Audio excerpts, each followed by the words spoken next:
Hello and good evening. My name is Kristina, and I'm leading the EMEA Growth Consulting activities and team here at Google Play, based in London. Very warm welcome to everybody joining and tuning in into this session.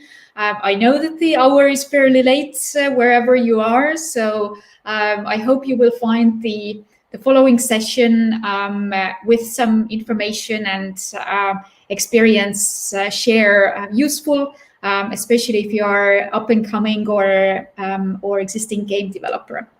The topic for this evening is measuring and monitoring games KPIs and what is coming up in the session.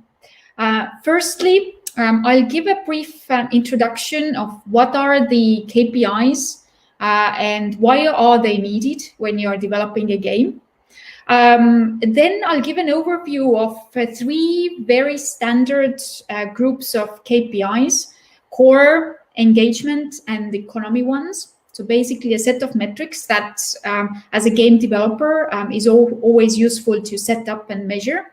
And then finally, how to monitor your game KPIs. So once you have the data set up, what do you do with them and how do you follow them? So hopefully in the next half an hour or so, you will learn and hear something useful that will help with your game monetization. So firstly, jumping into the topic. So what are KPIs? KPIs are key performance indicators, which basically are quantifiable measures that are used to evaluate the success of an organization, a product, sometimes an employee. And in game development perspective, it's a set of metrics to help to measure how your game is performing. So the big question is, what should I monitor to understand how my game is performing? The following KPIs overview will share some insights and some examples, what to measure and what different metrics mean. As an introduction, the most common KPIs to monitor when you're building a game and preparing for launch, or even if you have an existing game but you're really not measuring it, is there are three groups of KPIs: core KPIs, engagement KPIs, and economy KPIs. And the following slides will share a little bit more in depth what each of these are. Firstly, core KPIs. So what are core KPIs? They normally are industry standard metrics that are game agnostic. So you can use these for whichever genre game you are developing. The core KPIs basically are useful metrics to understand what is happening with your business, how well the business is performing, are you improving, stagnating, or are you in trouble? So the business performance is in decline. Normally, core KPIs are metrics that anyone from CEOs, managers, business leads, to game studio leads, producers, product managers, analysts, live ops, anyone who is in the team can actually look at and use. They are very useful for high-level understanding of what is going on, to understand and identify what could be some interesting opportunities by comparing your game core KPIs to some of the category or industry benchmarks or averages. So generally high-level useful set of KPIs. Engagement KPIs are performance indicators that measure key user actions in the core game loop. And they tend to reflect how the game itself is performing, how the users are interacting with the game. And engagement KPIs are a very useful layer to understand the core KPIs as well. So in order to have a meaning behind why your revenue is growing or in decline, why your monthly or daily active user numbers are changing. Engagement KPIs is a very useful set of metrics to look at. Normally, or very typically, it's PMs, designers, analysts, obviously, live ops managers who are always the most interested in engagement KPIs. What they help you to do is at the lower level, monitor the impact of either certain game changes or design changes that you've made to your game. If you have rolled out some new features or new levels, engagement KPIs help to measure what is the impact. And then they also, as I mentioned, help to explain certain trends or changes in core KPIs. And finally, economy KPIs, which for many is always the kind of the core set of metrics to look at because they relate to money.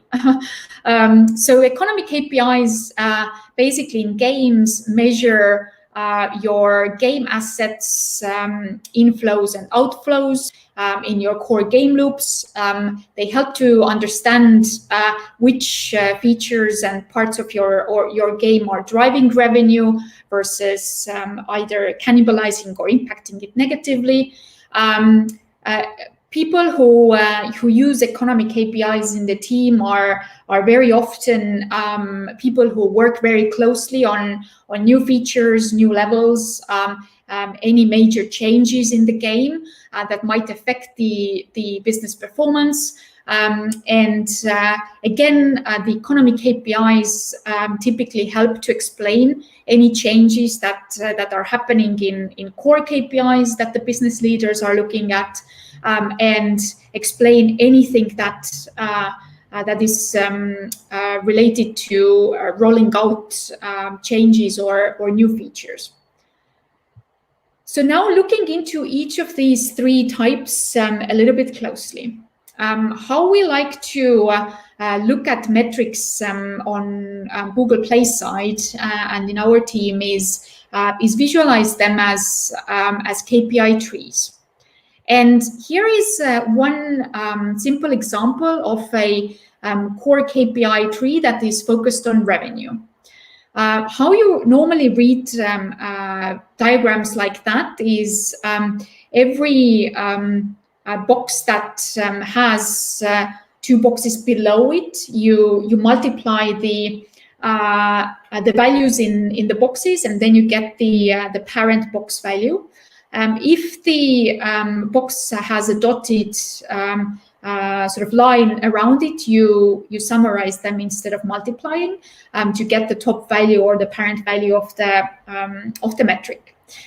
Now, talking through this particular example, so this KPI tree measures three things. So it gives an insight of how the game is performing in terms of topping up the funnel. How successfully is the game getting new users? And it measures the amount of new installs that are coming through, either through organic traffic or through paid advertising and performance marketing. Secondly, the branch of the tree also measures the performance of user retention and engagement in the game. So it looks at what is the retention rate of different cohorts, what's the percentage of users that come back after installing the game in relation to how big is the cohort size that have installed the game. And in combination, so new installs and returning users, summarizing them will give you a daily active user figure, obviously. Thirdly, this diagram also illustrates and indicates how well the game is monetizing. And for monetization, the metrics are split into two: primary monetization metrics and secondary monetization metrics. Primary monetization metrics typically measure how well you are converting your free users into paying players. And secondary monetization metric typically measures how well you are monetizing your paying players. So for primary metrics, you would look at the new buyer conversion. So what is the percentage of new users who make the first time purchase in your game.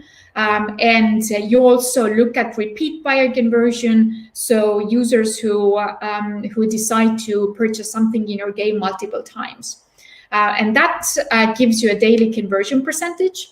And then the secondary metrics look at how well you are monetizing those players who have decided to buy anything in your game. And it looks at average transaction value. So what is the price of the item that players purchase in your game? And then how many transactions buyers decide to make in their lifetime while playing the game.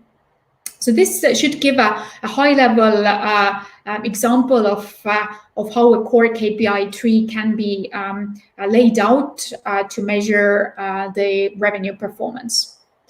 Similarly, another example of top-level core KPIs tree, also looking at games that monetize with ads. So in addition to in-app purchases that you see on the right, you can also measure the performance of your advertising revenue. For that, you would look at how many impressions per daily active user players are experiencing, how they are related to a particular in-game action and how many times these happen per daily active users, and how many impressions different in-game actions get, and then how much revenue you are generating per impressions.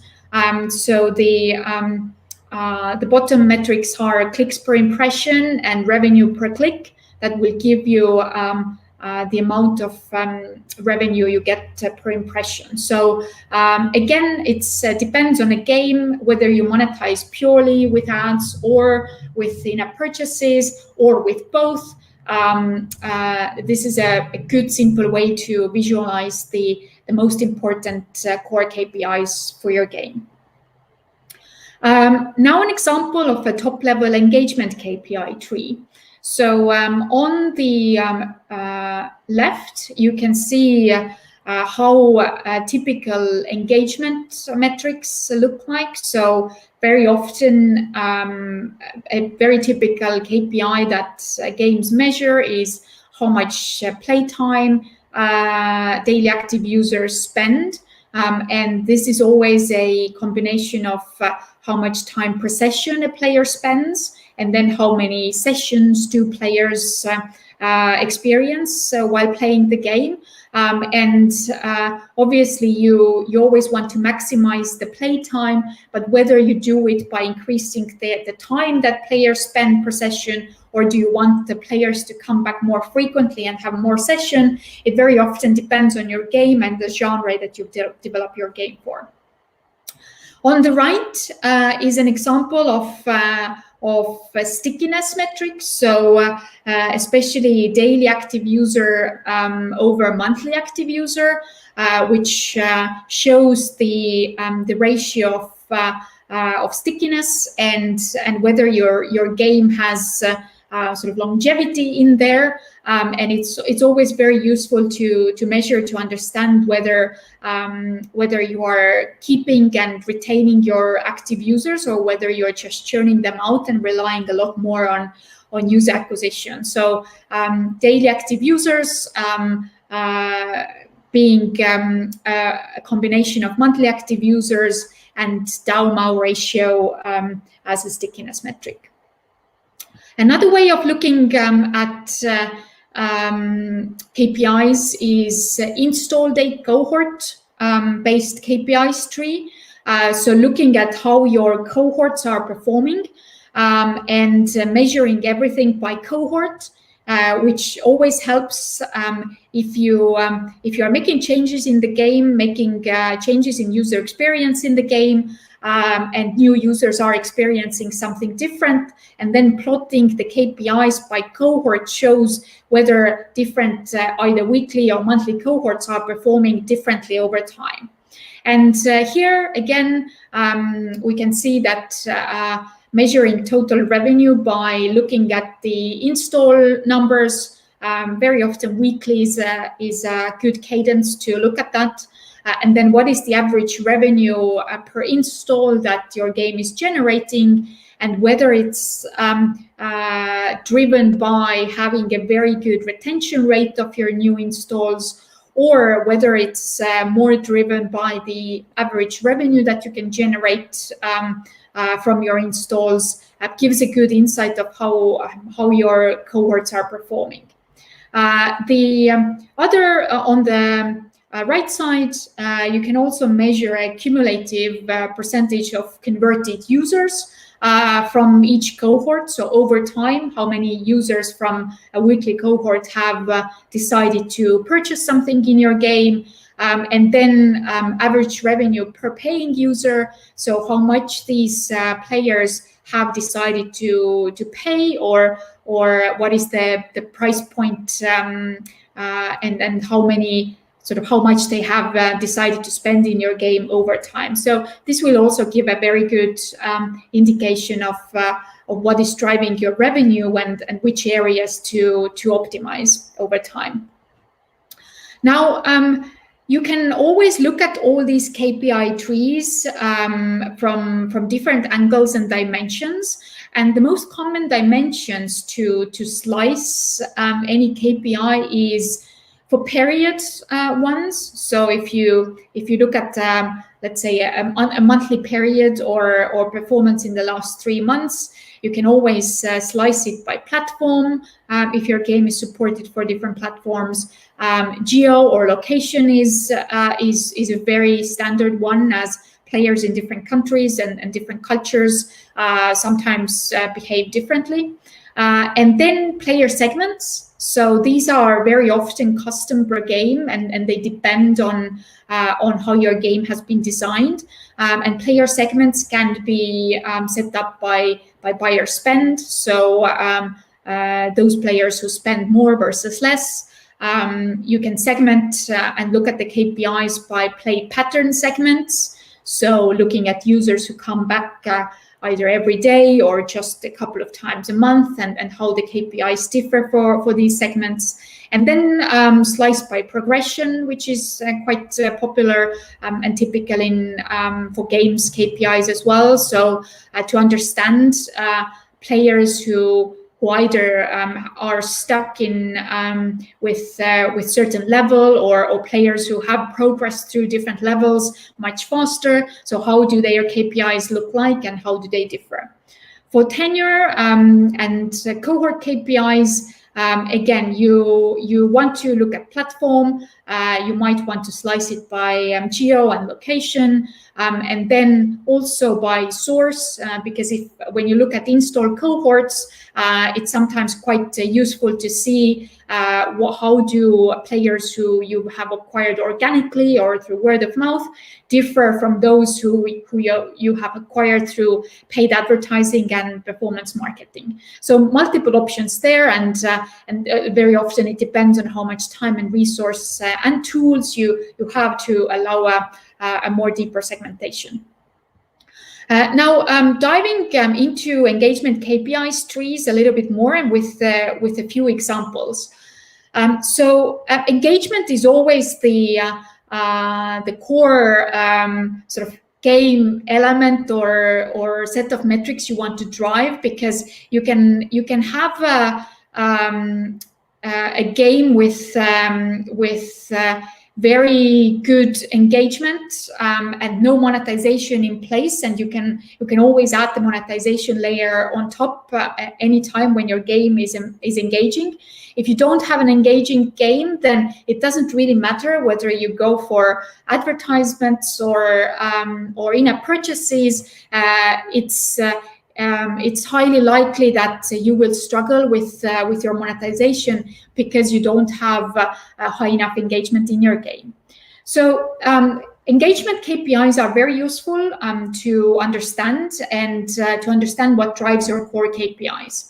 So, and the engagement KPIs are very much set up around your game's core loop. So you definitely want to understand how your game engagement links to lifetime value of players within your game. And how to do that, some helpful questions to think about. So, for example, you can always think through what are the actions in your core game loop that are important. So what are the ones that are driving the kind of addictiveness and retention of your game? Then what actions do drive players to return to your game? Like are there certain features or certain elements in your game design that just make people to return and come back to play the game again and again and again? Then to understand what type of actions drive higher opportunity for monetization. So what kind of features or game experiences could you possibly consider as higher value ones for players, therefore also price them higher or make them more desirable to purchase?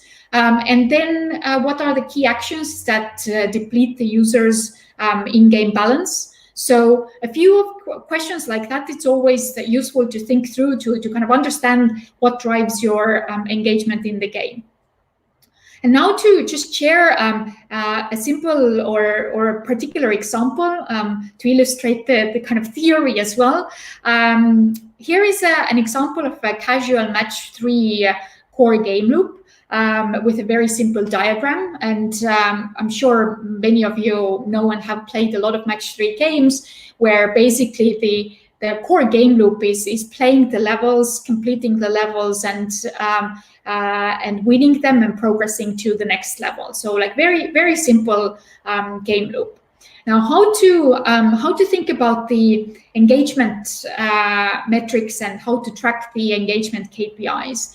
So on the left, again, here is a very simple visualization of engagement metrics tree.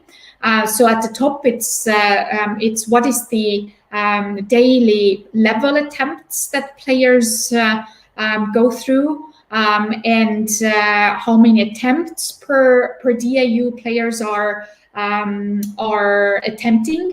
And then participation metrics, which shows you what's the percentage of players who actually initiate the core game loop, so attempting to play the level and win the level,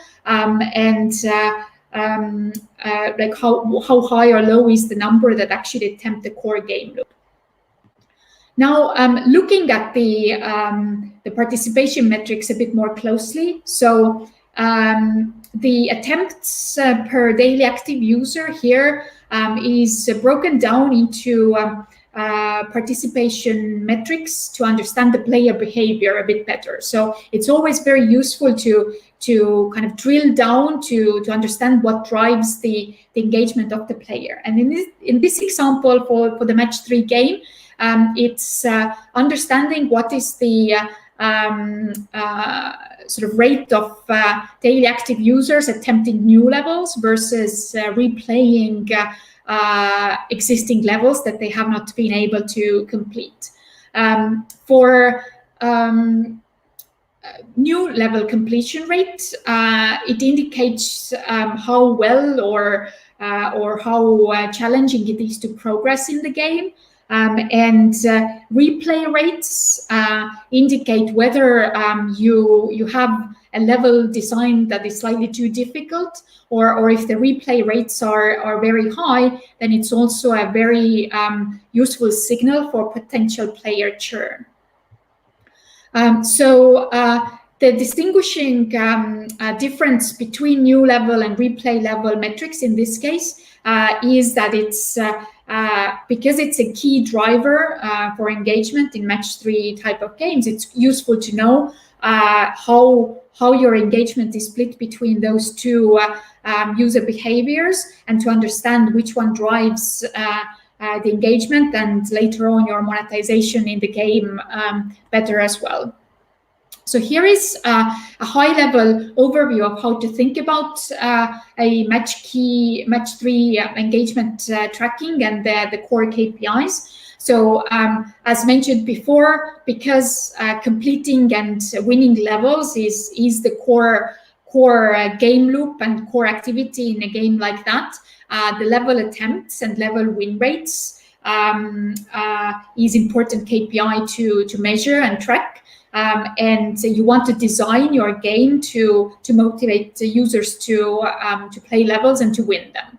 And then attempts, so how many attempts either with or without boosters players make to win the level is a good indicator of difficulty. So the more attempts it takes, the more difficult the level is. But if the level is too difficult, player churn can appear or increase, and you definitely want to get the balance right.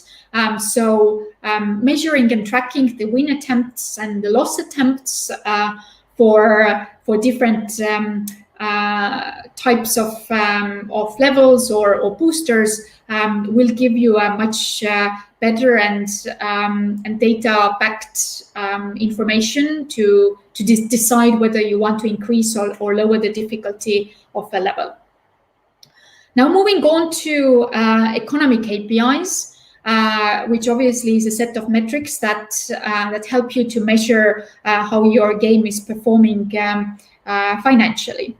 So very often, or in most games, the key factor is to link your engagement and economy to revenue. So how does engagement affect your revenue, and how does your in-game economy design affect revenue and its performance? And for economy KPIs, the kind of the most common way to think about these to understand your in-game assets inflows and outflows, and have an understanding of how the inflows and outflows impact the revenue. So as a very high-level overview, the game asset outflows are linked to engagement in your core game loop. So the more engaging your game, the more asset outflows you have. So people just want to spend and basically use up anything that you have in a game. And if you have a engaging game, you can see that the asset outflow is happening. It's also a very good indicator that there is more money in the game. Asset inflows, especially free inflows, so anything that you give away for free that allows players to play, normally have a negative asset or negative correlation with revenue. So it's important to understand that if you add more assets that users can either get for free or win for free, and if they don't spend it fast enough or at similar rate, you might have a very challenging situation with optimizing for better performing revenue KPIs. So you do want to make sure that you optimize your asset inflows and asset outflows, and have a good understanding of which ones to have for free and which ones that to design in a way that are linked to in-app purchases or something that users need to pay for. One thing to also keep in mind is starting balances of these assets. So you can design your game where there are a lot of assets that players get for free as a starting balance, and then spend them and then reach a point where they need to either purchase something or earn something. So getting the starting balance right is a good thing to keep in mind as well. Generally very high starting balances, so basically having players a lot of assets that they can play with, is negative for your revenue. So it's useful to think about and test and optimize with the most or best performing starting balance. And as a tree illustration, here is one example of economy inflow and outflow diagram as well that is directly linked to user wallet size. So how fast and how much items there are in the user inflow or inflow assets versus how much players are spending and sort of playing through, and what is the starting and ending balances of things that indicates the user wallet size. This diagram sort of illustrates how to categorize and draw them into a tree as well. So you have inflows that can be paid inflows and free inflows, and you have outflows where players can have or like are paid outflows that the players have to spend for, and then free outflows that allows users to spend without spending any money. And then good to understand what are the features that you decide to give away as free, and how does that impact your purchase demand, and what are the main features that you actually want to link to any purchases and put a price tag on. So again, experimentation and playing around with these different variations and options is always something that we recommend to do. So in summary,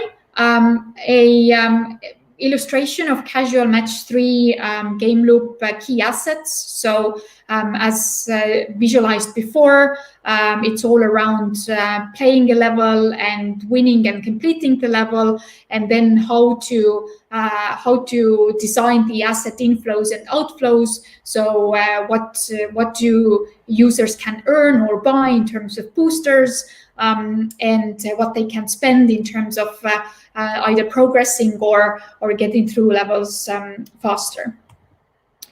I've now spent quite a lot discussing and explaining core engagement and economy KPIs. I think the final interesting and useful thing to cover is how to monitor those. So it can sound and feel very overwhelming, but I'm going to share a few tips how to think about monitoring and following all these KPIs. So typically, it's the more granular the metric, the more frequently what you want to look at it, and the more impact you actually have on influencing or impacting the metric. So core KPIs, it's perfectly fine to track them on a weekly or daily basis, because anything that changes in core KPIs is a result of something else, something that has happened already down the funnel. Either your engagement has improved or your economy has either tanked or something very positive has happened. The core KPIs change only as a result of that. So looking at core KPIs with a bit lower cadence is totally fine. Engagement KPIs are metrics that you do want to check very regularly, definitely on a daily basis. But if your game relies on a lot of live events or there are like certain times of the day where you see the game activity peaking or spiking, you might even want to look at them hourly. And especially if you are rolling out or releasing any new features or new levels, you do want to get this as quick feedback loop to what is improving or what is changing as soon as possible, so that you can make a decisions or predictions whether these changes in engagement are going to have a positive or negative effect on your business.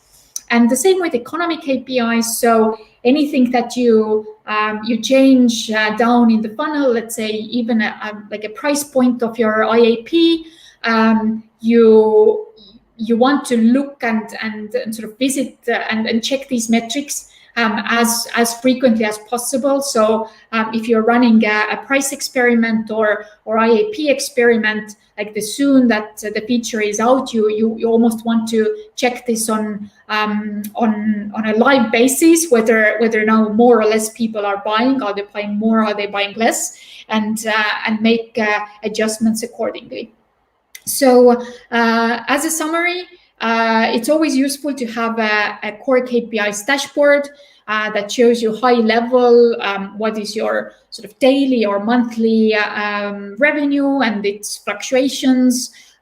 You very often you want to measure and track your average revenue per daily active user and buyer conversion. So basically the KPIs that you saw in the trees, it's always good to plot them in time series. And it's completely okay to keep it high level in a single dashboard that everybody in the team can look at. It's totally fine. With engagement and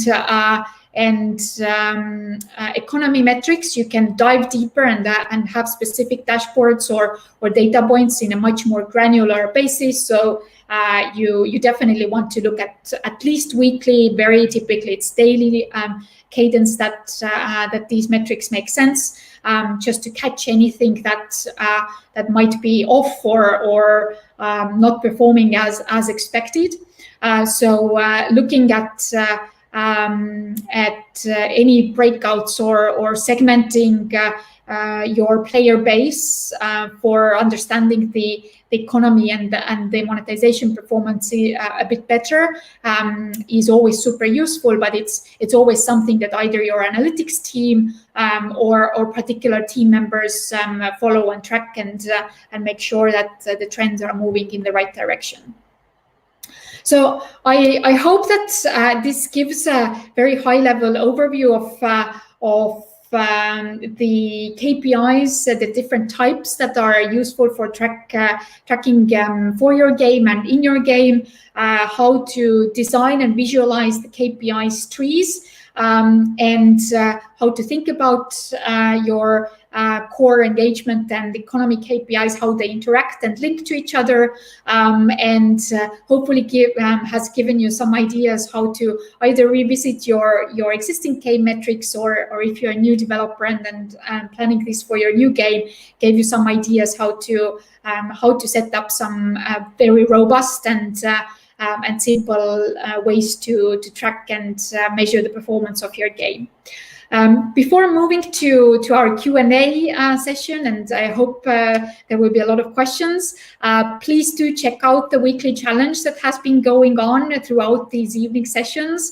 And there are some nice prizes and rewards involved as well. So hopefully it will add some fun to these live video events. With that, a big thank you on my side. Hopefully this presentation gave you some ideas and was useful, and I'm super happy to check your questions if any have come through, and answer anything you have at the top of your mind in the remaining minutes that we have before the full hour. Thank you very much.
Feel free to ask anything about game engagement and monetization metrics, I'm happy to jump in and take any questions. So don't be afraid of asking and typing.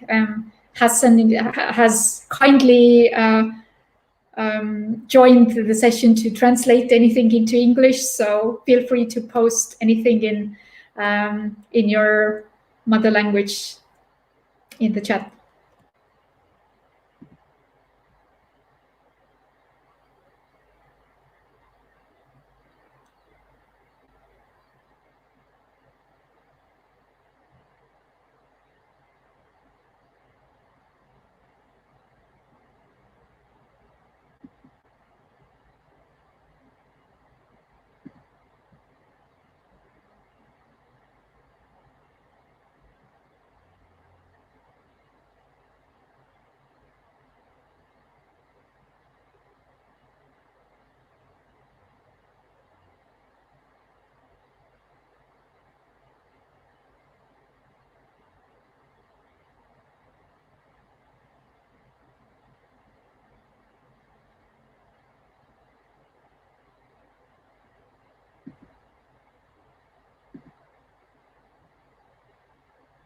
Yeah, I definitely encourage to leave feedback about the sessions, because it is very helpful for us to provide the best possible content for developers like you. So so really encourage you to give your honest feedback. Any questions or topics you would like to know more about in the future sessions, also super useful. There are so many topics we can cover, and knowing what you as the game developers prefer and would like to hear about more will be very helpful.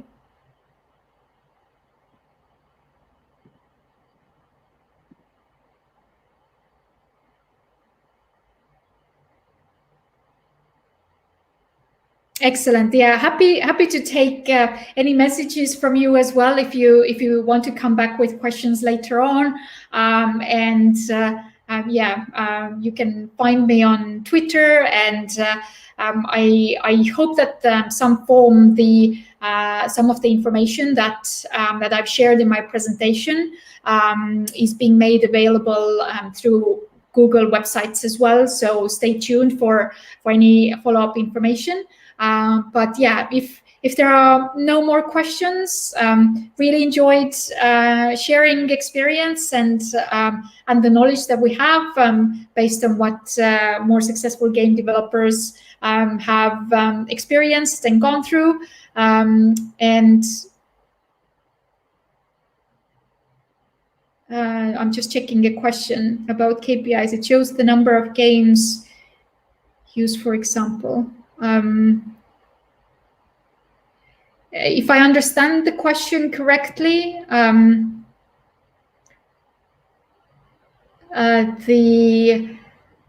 almost all games at some point sooner rather than later follow and have their KPIs set up, very often it is a bit of a work to understand and track what is going on in your game. Yes, AI hopefully one day solves a lot of these problems and actually highlights and pinpoints the areas for improvement in your game. Until that happens, it's still useful to understand what is going on with your game performance. And I strongly recommend to check out Google Developer Console because we have a lot of useful reporting there already. That doesn't require any special engineering time, and that gives you a high-level understanding of how your game performs and how it compares to different competitors and games in the genre that you've built your game. So definitely check out all the available resources. And again, if you have any questions, feel free to leave feedback for us. And again, final big thanks on my side, and hopefully you will enjoy all of the future sessions as well. Thank you, and have a great evening.